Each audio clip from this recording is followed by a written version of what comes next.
नमस्कार दोस्तों, EP online study YouTube channel पर मैं नरेश यादव आपका हार्दिक स्वागत करता हूं। दोस्तों, हम दो टॉपिक पढ़ चुके हैं। आज हम अगले टॉपिक की चर्चा करेंगे और अगला टॉपिक हमारा होगा HCF and LCM. HCF and LCM अर्थात में से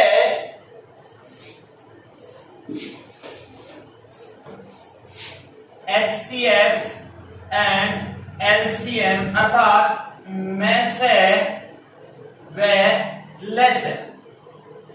सबसे पहली बात कि इनकी फुल फॉर्म क्या होती है। जैसा कि मैंने पहले टॉपिक में भी आपको बताया था, नंबर सिस्टम पढ़ाया था कि जो भी चीज हम पढ़ने जा रहे हैं उसके बारे में हमें कंप्लीट पता होना चाहिए। जो हमारे काम की चीजें वो तो हमें पता होना ही होना चाहिए। तो यहां देखिए, मैं इसकी बात करूं HCF की, कि HCF की फुल फॉर्म क्या होती है। ये होती है दोस्तों highest common factor. Highest common factor. अगर इसकी हिंदी में बात करी जाए तो हिंदी में आप सब जानते होंगे, इसका होता है महत्तम समावर्तक। इस नाम से ही इसकी परिभाषा निकल के आती है और परिभाषा से ही हम क्वेश्चन सोल्व करें। देखिए, परिभाषा भी आपको इसकी पता होना चाहिए। तो HCF की फुल फॉर्म क्या निकल के आई? Highest common factor. LCM की में से क्या निकल के आई? महत्तम समावर्तक। अब ये हाईएस्ट कॉमन फैक्टर, इसका मतलब क्या है, में से का मतलब क्या है? अर्थात इसकी जो डेफिनेशन होगी, इसकी जो परिभाषा होगी वो यह होगी कि वह बड़ी से बड़ी संख्या, महत्तम का मतलब, हाईएस्ट का मतलब बड़ी से बड़ी, वह बड़ी से बड़ी संख्या जिसका दी गई सभी संख्याओं में पूरा पूरा भाग चला जाए। तो इसकी परिभाषा क्या होगी? वह बड़ी से बड़ी संख्या जिसका दी गई सभी संख्याओं में पूरा पूरा भाग चला जाए। अर्थात जो भी संख्या अपने को दे रखी है, 2 संख्याएं, 3 संख्याएं, 4 संख्याएं, जिनका हमें HCF निकालना है, उन सभी संख्याओं में उस बड़ी से बड़ी संख्या का पूरा पूरा भाग चला जाना चाहिए। वही क्या होगा? हमारा HCF होगा।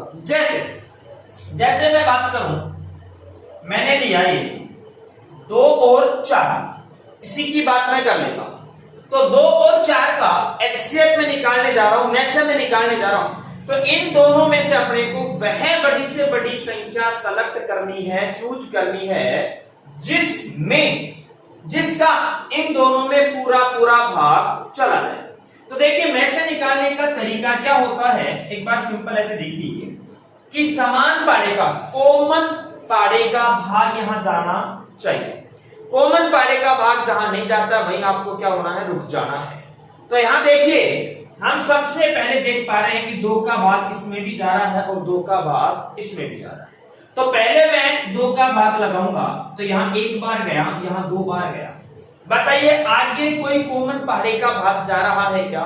दोस्तों, किसी भी कॉमन पाड़े का आगे भाग नहीं जा रहा। अब किसी भी पहाड़े का कॉमन भाग यहां नहीं जा रहा, तो अब आप क्या करेंगे?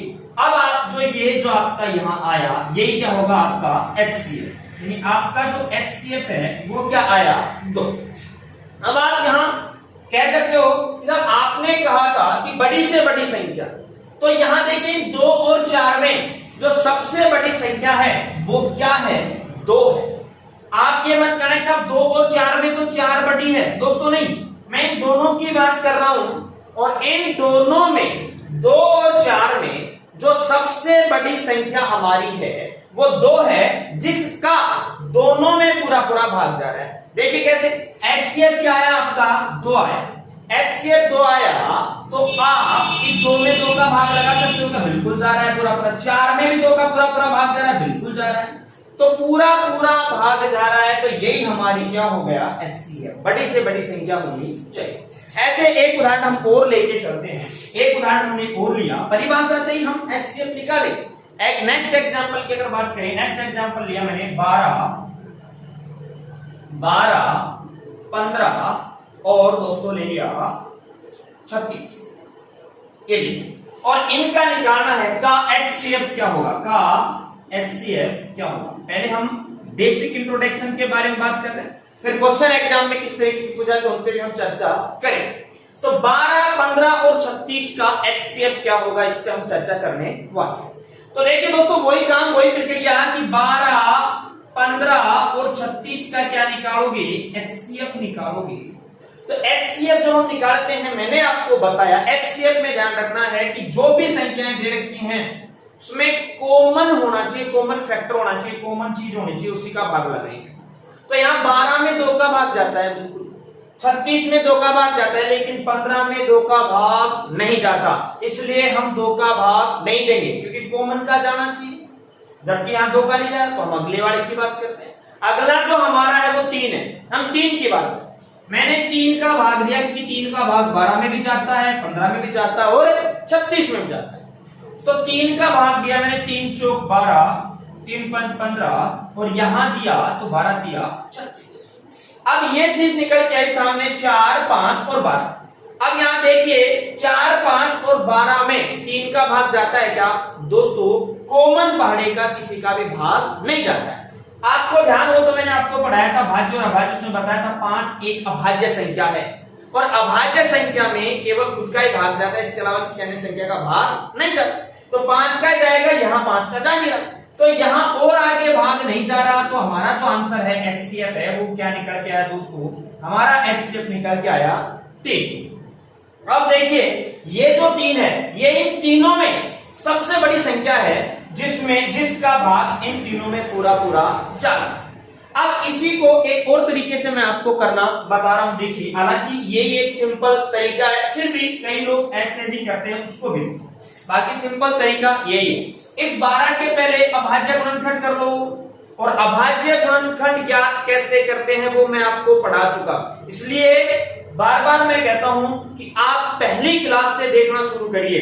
देखिए जो नंबर सिस्टम है वो इसकी रीढ़ की हड्डी है। ये 6 टॉपिक हम पढ़ेंगे, नंबर सिस्टम, फ्रैक्शन, फिर लैसे मैसे, फिर उसके बाद सरलीकरण, वर्ग वर्गमूल और घातांक करनी। ये 6 टॉपिक में ये बेसिक कैलकुलेशन के जो टॉपिक हैं इन पे हम चर्चा करेंगे, जिसमें तीसरा टॉपिक हमारा जो है चल। इनमें से भी जो पहला टॉपिक है नंबर सिस्टम वो सबसे अहम योगदान निभाए। तो देखिए ये जो 12 है, इस 12 के अभाज्य गुणनखंड कर लो और उनको यहां लिख लो। 12 के अभाज्य गुणनखंड क्या होते हैं भाई, 2 गुणा 3 अर्थात 2 दूनी 4 और 4 तिया 12, ये इसके होते हैं अभाज्य गुणनखंड। ये मैंने आपको करना पहले सिखा दिया था। जो लोग इस वीडियो को आज देख रहे हैं वो पहला नंबर सिस्टम के 10 वीडियो हमारे हैं उनको देखिए, उसके बाद फ्रैक्शन को देखिए, फिर इसके बाद इसको देखिए, स्टेप बाय स्टेप देखोगे तो सारी चीज आसानी से समझ में आएंगी। ऐसे ही आप 12 15 के कर लीजिए। 15 के आपने किए तो 15 का होता है 3 गुणा 5। ऐसे ही आप 36 के कर लीजिए तो 36 का हो जाएगा 2 गुणा 2, 2 दूनी 4 और 4 तिया 12 और 12 तिया 36। भाई ये 36 के प्राइम फैक्टर हो गए, प्राइम फैक्टर करना मैंने आपको सिखा दिया, अब वैसे कर तो 2 दूनी 4, 4 तिया 12 और 12 तिया 36। अब इन तीनों के प्राइम फैक्टर में से, अभाज्य गुणनखंड में से आप जो कॉमन संख्या है उसको उठा लीजिए। कॉमन संख्या देखिए यहाँ क्या है, 3, यहाँ 3 और यहाँ भी 3। इसके अलावा इस एक 3 आपने उठा लिया, ये लो भाई एक 3 हमने उठा लिया, ये लिख दिया। अब देखो इस 3 के अलावा और भी कोई कॉमन है क्या जो तीनों में है दोस्तों? इस 3 के अलावा और कहीं भी देखो, यहां 2 है यहां नहीं है, यहां 5 है तो यहां नहीं है और यहां नहीं है, ठीक है। यहां 3 अकेला एक बच गया जो वहां यहां नहीं है, अर्थात कोई भी ऐसा नहीं है जिसमें कोई कॉमन हो उसको हम ले सकते। अगर कोई कॉमन और होता तो उसको भी ले लेते और हमारा आंसर आ जाता।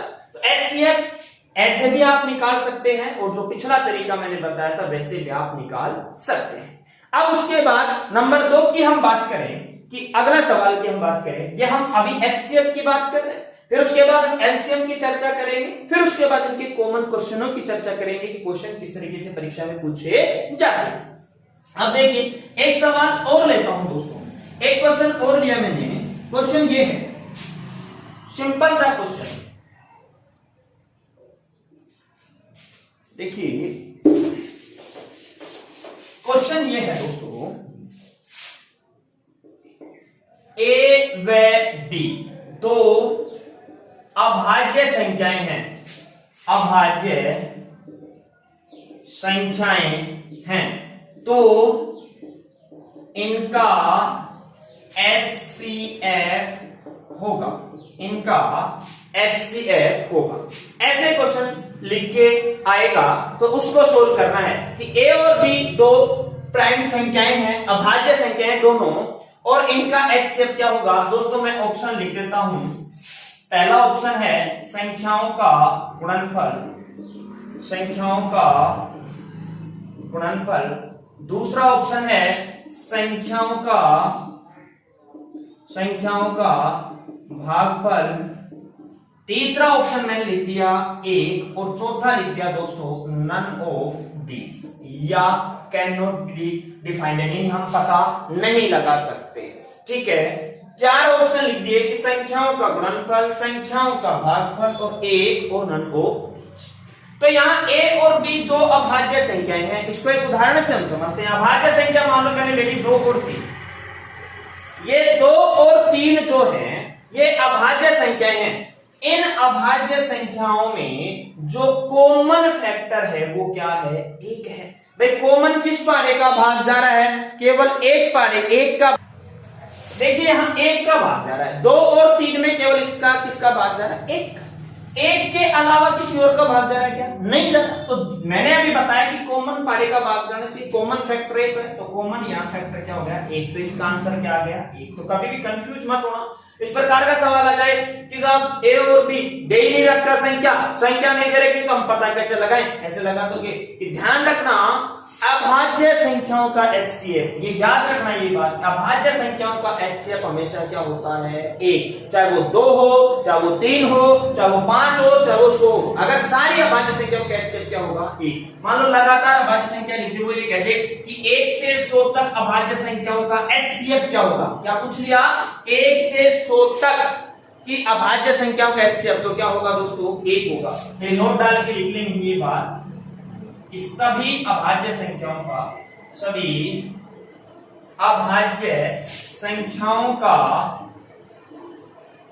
HCF एक होता है, एक होता है। ध्यान रखना ये बात, सभी जो अभाज्य संख्याएं हैं उनका जो HCF होगा दोस्तों क्या होगा, एक। तो सवाल परीक्षा में कैसा भी आ जाए आपको उसको हल करके आना है, कंफ्यूज नहीं होना है। और कंफ्यूज करने वाले सवाल ही परीक्षा में हमारे से आजकल पूछे जाते हैं। नेक्स्ट बात हम करें, नेक्स्ट चर्चा हम करें दोस्तों, तो अब ये थी HCF की बात। HCF के बारे में बेसिक इंट्रोडक्शन मैंने आपको दे दिया कि HCF होता क्या है, HCF निकालते कैसे हैं, और HCF में अगर अभाज्य संख्या हो तो उनका HCF क्या होता है, ये मैं चर्चा कर। अब दूसरे नंबर की अगर मैं बात करूं तो ये हमारा होता है LCM। तो LCM की फुल फॉर्म की अगर बात करी जाए, LCM की फुल फॉर्म की बात होती है लोएस्ट कॉमन फैक्टर। लीस्ट बोल दो, लोएस्ट बोल दो, कॉमन फैक्टर को मल्टीपल, सॉरी मल्टीपल।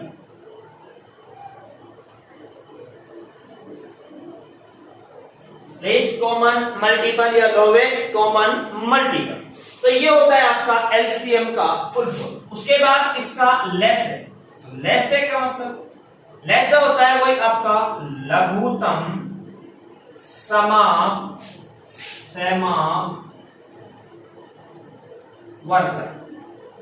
ये होता है इसका लघुत्तम, लेस का लघुत्तम समापवर्तक। और LCM का होता है लोवेस्ट कॉमन मल्टीपल या लीस्ट कॉमन मल्टीपल, लोवेस्ट भी कह सकते हो। ठीक है, अब देखिए ये होता है क्या, इसकी डेफिनेशन, इसकी परिभाषा। जैसा कि HCF की परिभाषा थी वैसे ही हमारी इसकी परिभाषा होगी। तो देखिए दोस्तों, इसकी हम डेफिनेशन की बात करें, वहां HCF में मैंने परिभाषा क्या बताई कि वह बड़ी से बड़ी संख्या जिसका दी गई सभी संख्याओं में पूरा पूरा भाग चला जाए। और यहां क्या बताने वाले हैं कि वह छोटी से छोटी भाई लोवेस्ट या लघुत्तम, छोटी से छोटी, वह छोटी से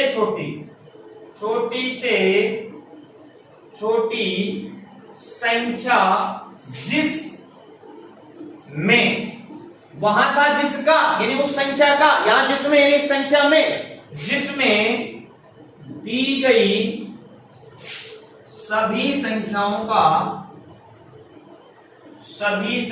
का पूरा पूरा भाग चला जाए, यानी शेष कुछ ना बचे। दोबारा देखना इसको परिभाषा को, कि वह छोटी से छोटी संख्या जिसमें दी गई सभी संख्याओं का पूरा पूरा भाग चला जाए, वो क्या कहलाएगा, हमारा लघुत्तम। अब देखिए जैसे एग्जाम्पल इसके हम लें कि जैसे मैंने लिया 3, 5, 8, यही देखिए 3, 5, 8, और इनका मुझे निकालना है एलसीएम। अब एलसीएम वही पुराना तरीका हमारा, पुराना तरीका क्या, कि आप लोग एलसीएम निकालते वक्त आपको ये ध्यान रखने की जरूरत है किसका भाग सब में जा रहा है या नहीं जा रहा है।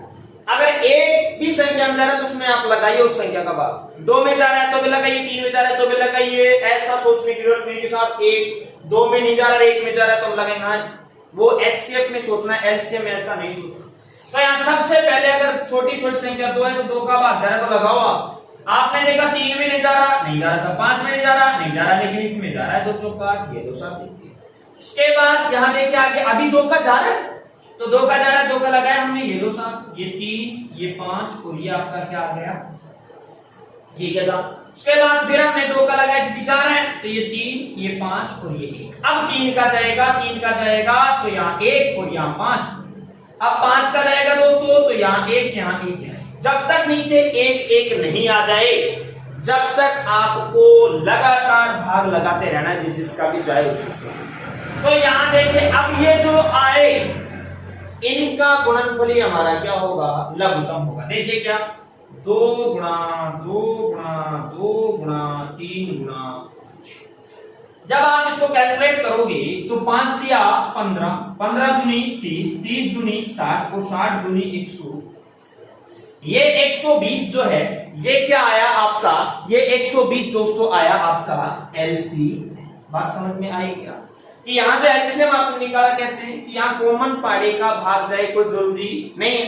तो अब ये जो 120 निकल के आया आपका क्या एलसीएम, ये 120 वह छोटी से छोटी संख्या है कि जिसमें 3 का पूरा पूरा भाग जा रहा है, 5 का पूरा पूरा भाग जा रहा है और 8 का पूरा पूरा भाग जा रहा है। अब आप इसका उल्टा है, यहाँ समझ रहे हैं साहब, ये तो बड़ी हो गई, आपने छोटी बताई थी। अरे इनके लिए सबसे छोटी संख्या है ये 3, 5, 8 के लिए सबसे छोटी संख्या है जिसमें तीनों का पूरा पूरा भाग जा रहा है। अब देखिए इसको भी दोस्तों हम वैसे प्राइम फैक्टर की तरह भी हम ज्ञात कर सकते हैं। देखिए कैसे, अब देखिए इसका दूसरा तरीका, इसके भी 2-3 तरीके बताऊंगा मैं आपको। इसका दूसरा तरीका कि हम एलसीएम कैसे निकाल सकते हैं। देखिए कैसे, 3 के प्राइम फैक्टर कर लो, 3 का प्राइम फैक्टर होता है 3 गुणा 1, क्योंकि खुद 3 अभाज्य है तो 3 का 3 ही रहेगा। 5 का कर लिया आपने, 5 का 5 ही रहेगा, 5 गुणा 1 वही बात है। मैंने आपको बताया था किसी भी संख्या को 1 से गुणा करने पे या 1 से भाग देने से उस संख्या के संख्यात्मक मान पर किसी प्रकार का कोई प्रभाव नहीं पड़ता। तो यहां अब 8 के प्राइम फैक्टर की बात करें तो 8 के हो जाएंगे 2 गुणा 2 गुणा 2। अब एचसीएफ में क्या कर रहे थे, एचसीएफ में हम कर रहे थे जो कॉमन है उसको उठा लेंगे, लेकिन यहां सबको लेना है, किसी को नहीं छोड़ना है। किसी को नहीं छोड़ना है तो देखिए क्या करेंगे, यहां से 3 है ले लिया साहब, भाई 1 का तो कोई रोल अब रहा ही नहीं, 1 से गुणा करो मत करो कोई फर्क नहीं पड़ रहा।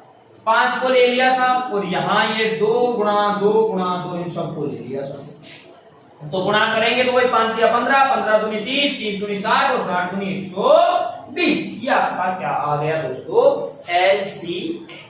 बात समझ में आ गई होगी। पहले वाला तरीका क्या था कि सीधा सिंपल आपको भाग लगाना है, जिसका भाग लगाया उनका गुणा कर दो और गुणा करने के बाद जो रिजल्ट आएगा वही क्या आएगा हमारा एलसीएम। नंबर 2 तरीका जो है वो वही तरीका कि आप इसके प्राइम फैक्टर करो, अलग अलग प्राइम फैक्टर करो, बात हो ही जाती है। अलग अलग प्राइम फैक्टर करने के बाद जो अलग अलग अभाज्य घनखंड आए हैं उन सबका घनफल कर दो, वही आपका। अब एक तीसरा तरीका और है, और वो तीसरा तरीका मैं आपको और बताता हूं इसी सवाल। 3 तरीके में इसके बता देता हूं, आपको जो अच्छा लगे वो तरीका आप रख लेना। तीसरा तरीका क्या है दोस्तों, कि ये 3, 5, 8 जो आपको दिख रहे हैं इनमें से सबसे बड़ी संख्या को उठा लो, उसको एलसीएम मान लो। सबसे बड़ी संख्या है हमारी 8, इसको हमने उठा लिया, इसको हमने एलसीएम मान लिया। लेकिन वास्तव में एलसीएम ये है नहीं, वास्तव में क्या होगा उसकी तो हम चर्चा करने वाले हैं। तो इन तीनों में से हमने सबसे बड़ी संख्या 8 थी, इसको उठा लिया, इसको मैंने एलसीएम मान लिया। अब हम सबसे पहले वाली संख्या के पास जाएंगे। सबसे पहली जो संख्या है वो हमारी 3 है। अब देखो 3 का 8 में भाग जाता है क्या? बिल्कुल नहीं जाता भाई। जिसका भाग जाता है उसको छोड़ो, इसका नहीं जाता उसको ले लो। यहां 3 का भाग 8 में नहीं जाता तो ले लिया साहब 3 को भी। फिर हमने देखा आगे, यानी इसका काम हो गया, इसका हो गया बचा 5। अब हमने देखा कि 5 का भाग भी ना तो 8 में जाता है ना ही 3 में जाता है, तो 5 भी आएगा। ये लो भाई 5 को भी ले लिया। तो अब इनको गुणा कर दो, 8 दिया 24 और 24 बन जाए 120, यही हमारा आंसर। अब यहां तो ये तीनों ही अलग अलग ऐसे थी, इसके लिए आप सोचोगे कि साहब ये तो यही गुणा कर रहे जितना लंबा चौड़ा। तो तीनों प्रक्रिया जो मुझे बताई थी मैंने आपको बता दी और वो सभी क्वेश्चनों में लागू होंगी। तो आपको जोन सी प्रक्रिया अच्छी लगे, जोन से आप इसको हल करना चाहो उससे कर सकते हो। इसके बाद की जो बातें होंगी वो करेंगे दोस्तों नेक्स्ट क्लास में। धन्यवाद।